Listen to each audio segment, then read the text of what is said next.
네, 그러면 이제 마지막으로요. 캐릭터 단위의 그 입출력의 마지막 내용이죠. 프린트 라이터라고 하는 겁니다. 그러니까 바이트 단위의 입출력에서 프린트 스트림과 대응되는 놈이라고 생각하시면 되는 거고요. 심지어 내부에 사용하는 메서드도 사용 방법까지 다 동일하다고 생각하시면 되는 거예요. 프린트 라이터의 생성자입니다. 지금 기본적으로 파일을 받을 수도 있고요. 그러니까 워낙에 자주 사용하다 보니까 파일 입력을 직접 받아서 이 파일에다 직접 쓰는 것들도 가능하고요. 캐릭터 단위로 당연히 쓰여지겠죠. 프린트 스트림과의 차이점은 내가 데이터를 쓸 때 바이트 단위로 쓰느냐, 캐릭터 단위로 쓰느냐의 차이만 있지 나머지는 다 동일합니다. 자, 마찬가지로 아웃풋 스트림을 사용을 할 수도 있고요. 아웃풋 스트림 다음에 여기 오토 플러시라고 하는 것들을 설정할 수도 있습니다.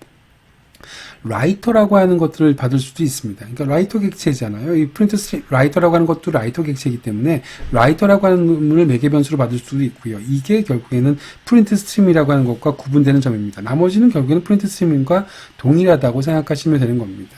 여전히 프린트 스트림처럼 출력에 특화된 클래스이고요. 그 다음에 자동 플러시 기능이 사용된다라고 생각하시면 되는 겁니다. 자, 그런데 오토 플러시를 지원한다라고 하는 거지. 실제로 오토 플러시는 여러분들이 직접 해줘야 됩니다. 이 프린트 라이터 같은 경우에는. 자, 근데 그런데 기본적으로 자원을 반납을 하게 되면 여러분들 자원을 다 반납할 거잖아요.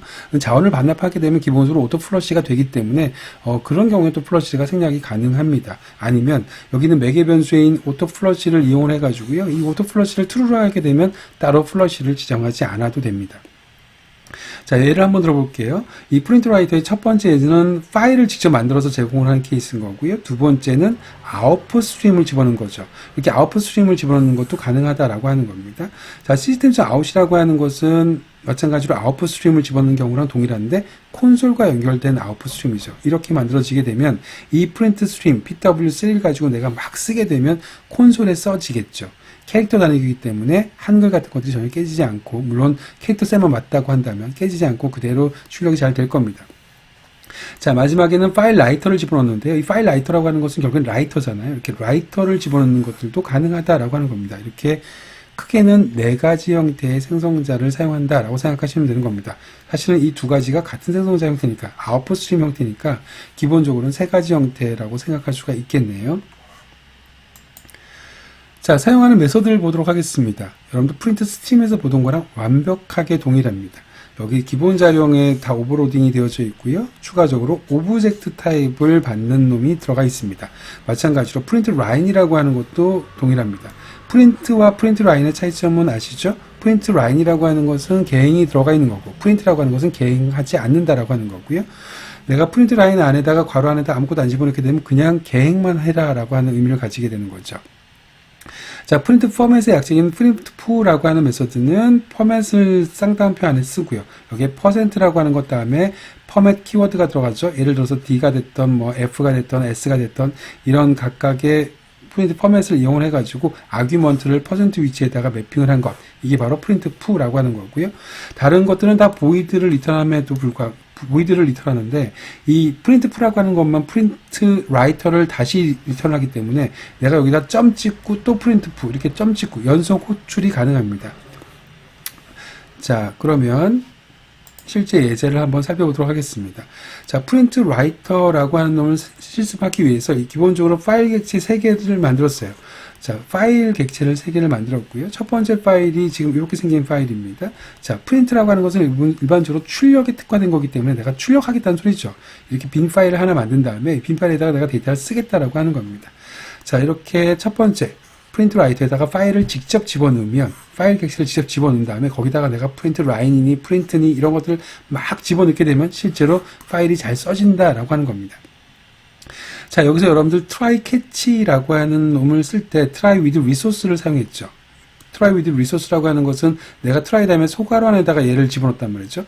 그렇게 되면 이 try catch가 끝날 때 자동으로 pw에는 pw.close라고 하는 놈이 자동으로 호출되겠죠. 그게 바로 try with resource라고 하는 try catch 구문의 특징이니까요.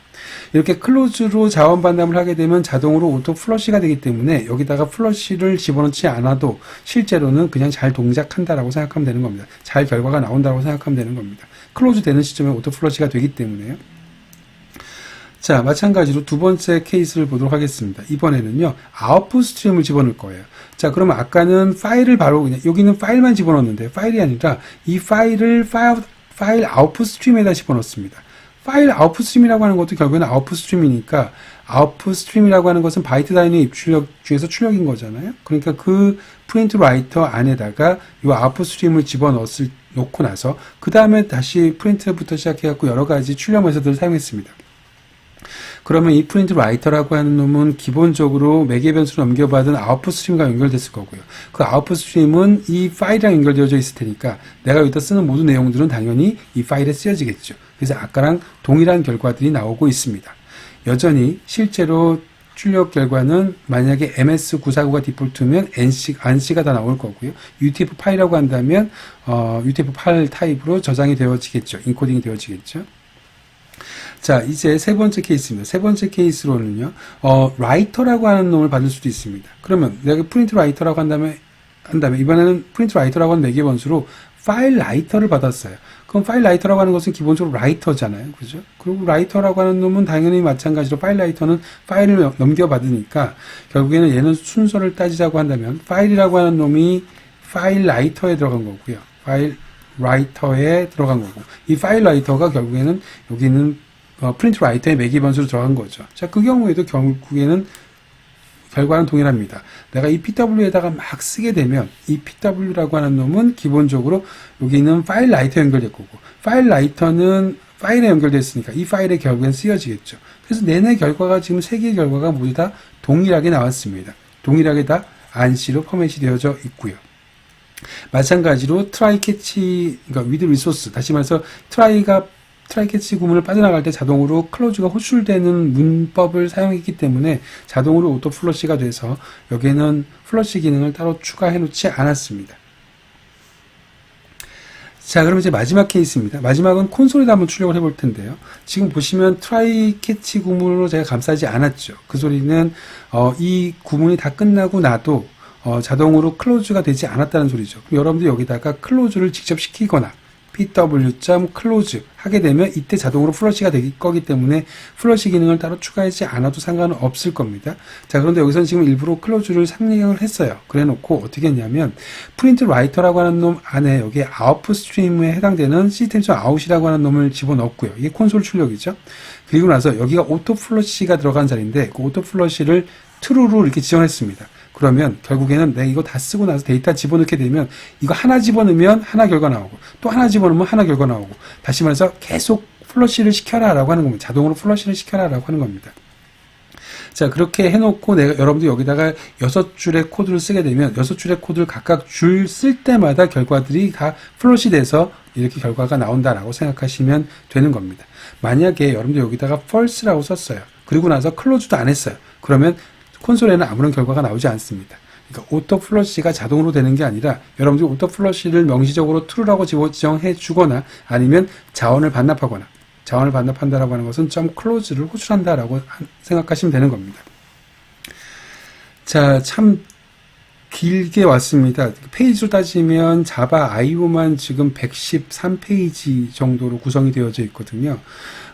큰 맥락으로 보게 되면 바이트 단위의 입출력과 캐릭터 단위의 입출력이라고 하는 거였습니다. 물론 그 자바 IO를 이해하기 위해서 여러분들이 기본적으로 자바의 파일이라고 하는 것과 자바의 문자셋을 사전에 이해할 필요가 있었었고, 그거랑 더불어서 바이트 단위의 입출력이 가장 긴 내용을 다루었고요.